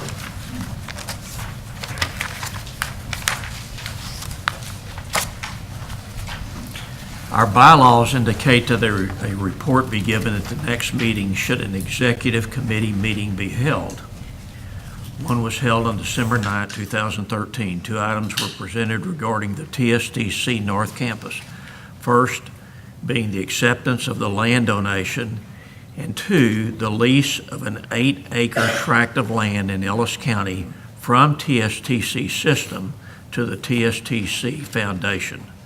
The third item presented was the change of amount and funding source for the TSTC Waco Water System Engineering Study. And you can find those if you will turn to page, starting on W2, W3, and W4 of your book. Ms. Chancellor, would you like to comment on these? By providing the minutes to the full board, you fulfilled the bylaws calling for a report of the action of executive committee to the full board. Thank you. Any questions? None. If no questions, it is 1:36 p.m. and the committee will adjourn.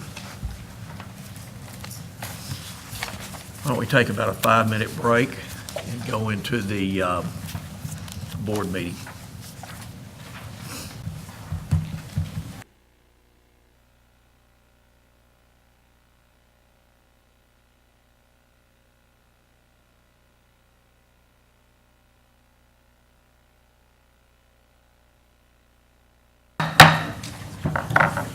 At this time, I'd like to ask Dr. Grady Deaton to give our invocation.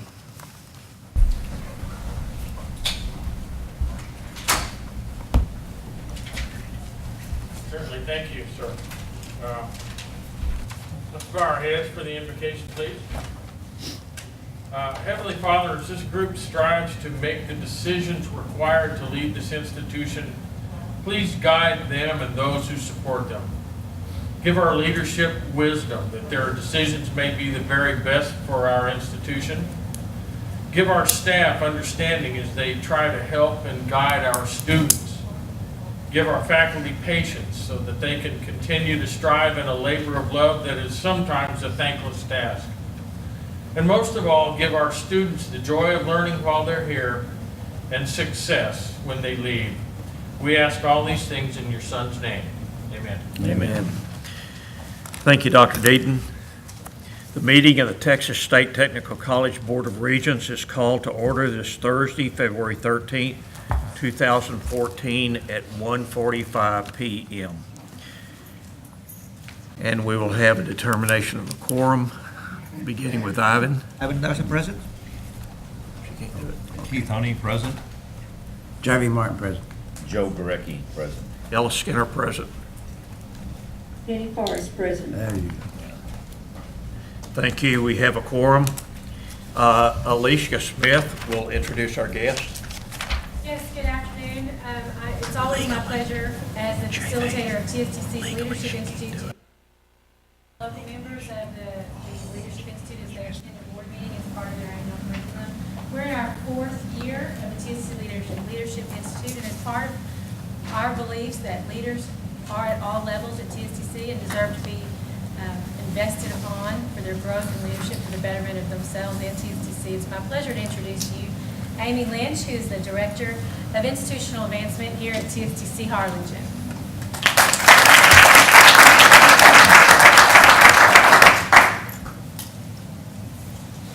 Thank you, Alicia. Mr. Chancellor, you have any comments at this time? At this time, sir. Thank you. Okay. At this time, I'll ask Dr. Maldonado to give us an update on Harlingen. Thank you, Mr. Chairman. Board, so my pleasure to present our update for this year. And as we've typically done, is we do it in written form with a book that you can take with you and read it on a daily basis. And we also present a video that's the matching element to our report. You've heard several times today the phrase version 2.0. We're in 2.0 of our funding formula. We're in 2.0 of the strategic initiatives coming out of the system. And likewise, we're at 2.0 here in Harlingen.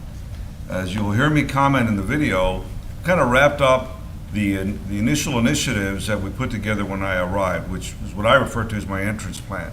We're now in the process of formulating the next group of projects. And to set us off, to kick off those activities, you approved the expanded statement for us today. So that is important to us as we continue to fine-tune and align our strategic plan with our mission statement and operationalize that. And that's what we'll be working on in terms of version 2.0 here at TSTC. We'll comment milestones we have a continued increase in persistence, and that's the measure of fall to spring students' continuation. That's typically when you see the students drop off. That's when they start to struggle after that first semester and don't return.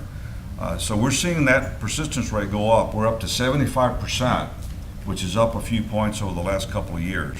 And it's a very difficult increase to achieve, but we're well on our way. Our enrollment is up, and you'll see various different enrollment numbers presented. And the difference is one's an accrued number and one's more of a cash basis, is what's on campus today. We have different reporting deadlines that give us cutoff dates that cause some differences in the numbers. But we're on a high. We've got increased employment rates, increased graduation rates, increased persistence. And we gave you a trailer last night as a teaser to the video you're going to see today. Today we'll give you the whole video, and that will be our entire report. Thank you, Mr. Chairman.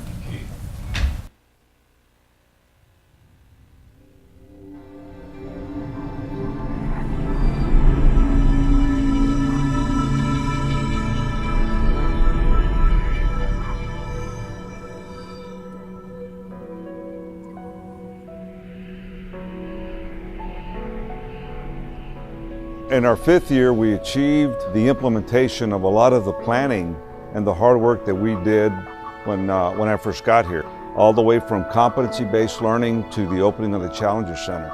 Those are all projects that take a long time, a lot of effort to plan, but only come together at the very end of the implementation process. So the fun part was we finally got to put all that together with the same team that started it. About a year ago, we were working with the people from the Challenger Learning Center, and we were seeing how could we really take the Challenger Learning Center to the next level. We're very, very fortunate that we had support from the community. We had support from San Benito ISD. We had support from the Challenger themselves, and as a result, we're fortunate to have it on our campus. Well, the Challenger is a project-based learning experience where the individuals that are going to go through the Challenger Learning Center are actually going to experience, they're going to have a hands-on experience on how to operate being in mission control. The very first part, they're going to be sitting down just like they were in the Challenger. The chairs are going to be vibrating, and we're going to have a big, huge screen TV. 2, 1, ignition. We have liftoff.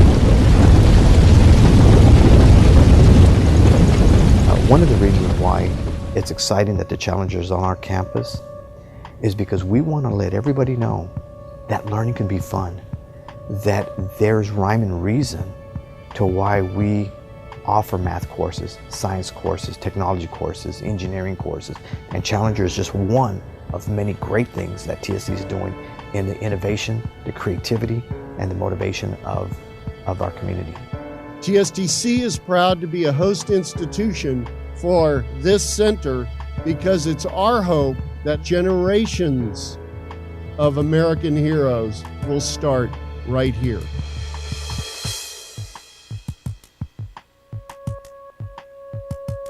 We just celebrated our 23rd annual Oktoberfest. It's always been a really fun, safe way to celebrate fall and Halloween. This year, we decided to do something a little different. We wanted to showcase the amazing programs and majors we have at TSTC and promote science, technology, engineering, and math. We partnered with Student Learning and brought in a nationally recognized, really dynamic speaker, Steve Wolf. He's owner of Science in the Movies and the Stunt Ranch in Austin. He performed 3 jam-packed shows at Oktoberfest and really demonstrated the science behind exploding pumpkins and lighting houses on fire. The response was overwhelming. We had 6,000 community members attend, and it was just so beautiful to see young kids checking out the amazing programs we have at TSTC. In most cases, there were longer lines for the educational activities than the rides and games themselves. It just shows how we were able to plug into young kids and the community and make them even more aware of the exciting STEM opportunities right here at TSTC.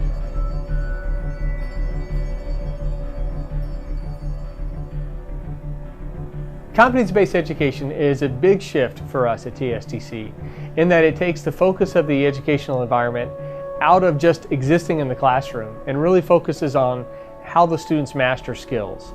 Rather than being focused on time in the seat, the student is allowed to progress through the program as they master the specific competencies. During Governor Perry's visit last fall, he challenged TSTC to develop programs that could be rapidly deployed around the state with the partnership of other community colleges. TSTC's Industrial Systems Technology Certificate is a competency-based program that allows students to move through the program as they master the critical skills. Texas is experiencing a manufacturing boom. As manufacturers and other businesses relocate to Texas, they're having a hard time finding the technical, skilled workforce they need to be profitable. TSTC has compiled a curriculum that prepares students to take those jobs that are waiting for them right now.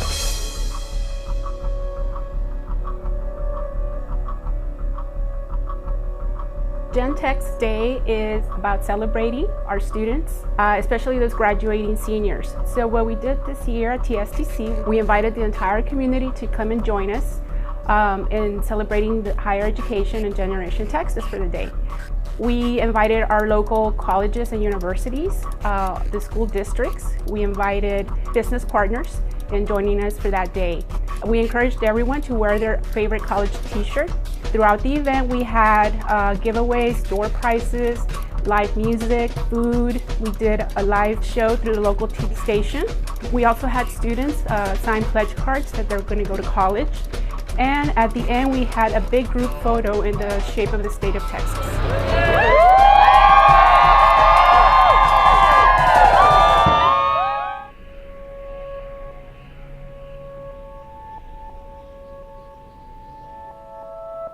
Our annual Noche de Gala is TSTC's annual fundraising event.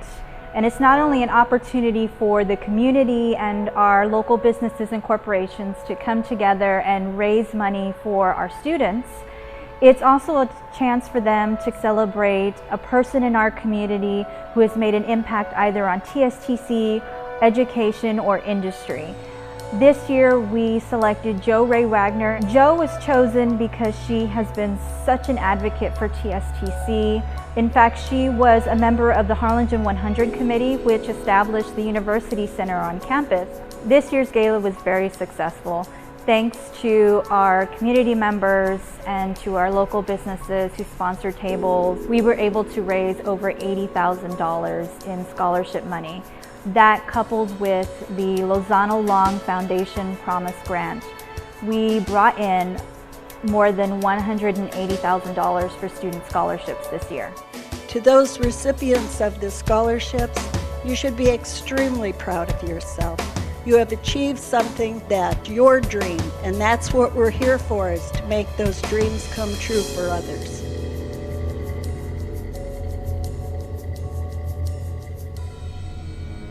Well, there was a fertilizer explosion close to campus. It's about 14 miles away from TSTC Waco, and the community was affected by it, also our TSTC students and staff. Students, faculty, and staff got together and united to help out TSTC Waco, not just them, but also the community. And we were able to collect clothing, non-perishable items, food items, and gift cards to give out to the people in the surrounding area of Waco. TSTC was a collection center. We had students and faculty and staff help to load the trucks. Well, TSTC doing all this to help out different people, different communities. It helps everybody unite, not just from Harlingen and the Valley, but across Texas. I'm very proud to be a student here. And it helps out a lot to know that people care so much.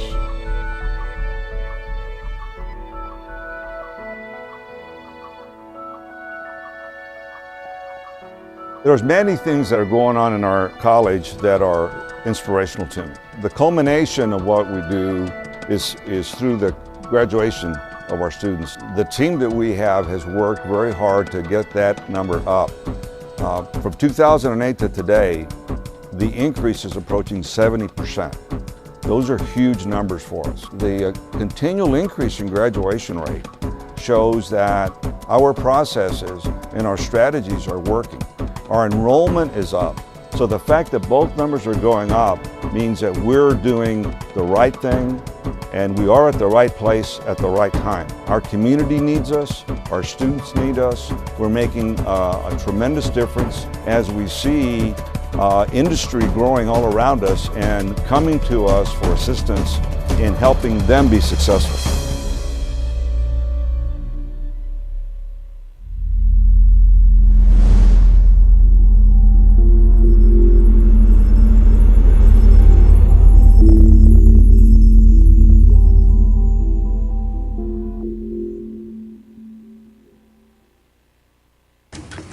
Good morning, Mr. Reeser. My apologies, Mr. Chairman, Commissioner and member.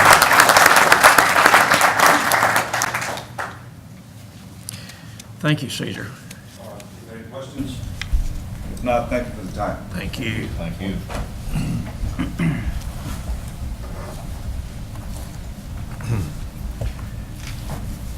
Procedures for public comment at TSTC board meetings are governed by the Texas statute and the bylaws of the Board of Regents of the Texas State Technical College Systems. Section 551.042 of the Texas Open Meetings Act restricts the TSTC Board of Regents from dialogue in response to public comments. Are there any public comments? Yes, I would. I was just told I couldn't say anything, and that's in violation of our civil rights, and I would like to ask you to make a comment. First of all, I want you to know, my name is Yolanda Schaffert. I live here in Harlingen, Post Office Box 697 here in Harlingen, and we were one of the founders of this school. Way back then, we were called Tortilla Tech, and Tortilla Tech has come a long ways. It was Rosales, then Leal, and I used to work here, and we worked very hard, and look what the dream has come about, and look, it's beautiful. Let me interrupt you just a moment. You'll have 3 minutes. Yes, I understand. Okay, the reason I came forth, sir, is because I'm a very big advocate of the smart meters throughout the whole city and the, well, we call them windmills, but they're turnbacks. And I understand it was brought to my attention in Sweetwater, one of them caught fire, big time, and you can Google it. And I understand that you all would consider perhaps having a school to teach the young men and women, and they pay very good. I spoke to some of them, and they paid $3,000 to climb up and put these things up, and they're going to make a lot of money, and they are making a lot of money. The only problem is that it causes cancer. They forgot to tell them that, and I'm against that.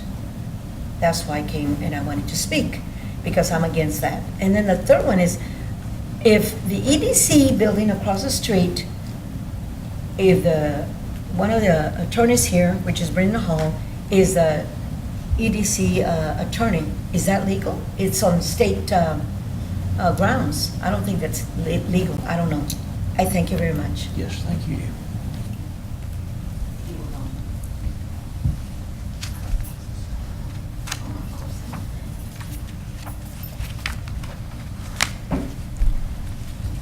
At this time, we'll move on to the adoption of the agenda.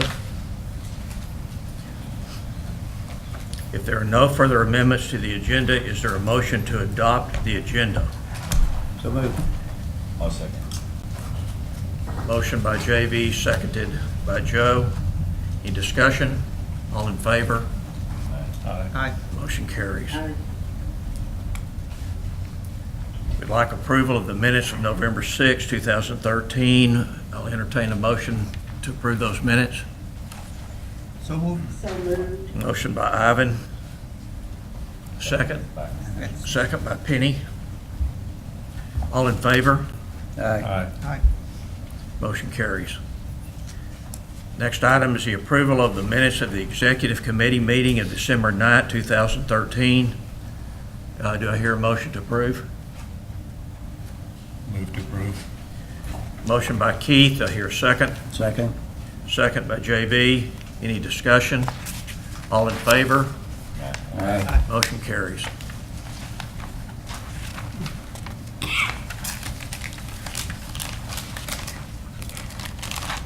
This time, the chair will entertain a motion to approve the consent agenda as amended. I hear a motion. So moved. By JB. Second by Penny. All in favor? Aye. Motion carried. At this time, is there any unfinished business? Is there any new business? Being no unfinished business or no new business, we'll go into a closed meeting. The TSTC, the meeting of the TSTC Board of Regents held at TSTC Harlingen, Texas, on Thursday, February 13th, 2014. After proper posting and in accordance with Chapter 551 of the Texas Government Code, for the specific purpose provided in sections 551.071, 551.072, and 551.074, will recess from open meeting into the closed meeting at 2:05 p.m. At this time, I'll dismiss the public.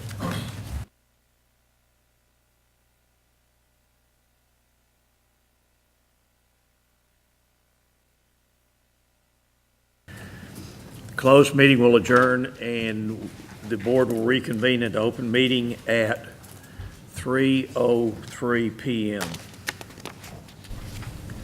There is no action required. Ms. Chancellor, you have any comments? Only to thank Caesar and his staff for the hospitality. And as always, it was a wonderful board meeting. We really appreciate it. Thank you. Penny, you have any comments?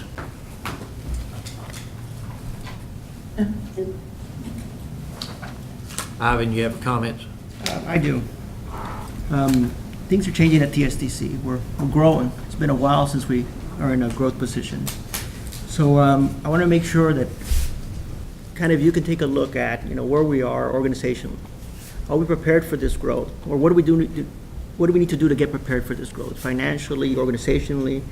Are we ready to take on these new challenges? So I want to see if you can take some time in the future to make us all comfortable that we're heading the right direction organizationally.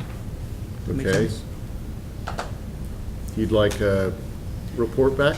Yes, I think a report would be a wonderful idea. Okay. And a plan of action, so to speak.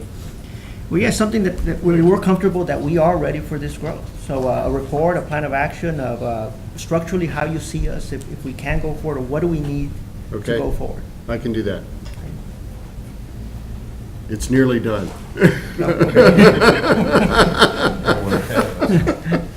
Keith, you have anything? I really appreciate being here, my first meeting. Appreciate everyone's patience with me and hospitality. It's been a pleasure to meet everybody this time, and I look forward to working with everybody. I'm glad you're part of it. Judy? I've got a 5 o'clock fight. I'm happy. Joe, do you have any?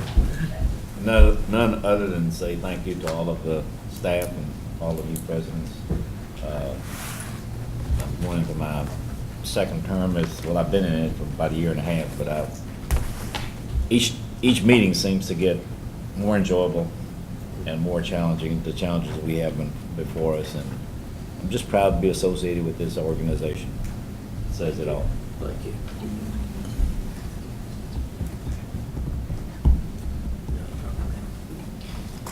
And I would kind of second what Joe just said and thank everybody at Harlingen for hosting us and all the hard work that everybody has put together to make this meeting work.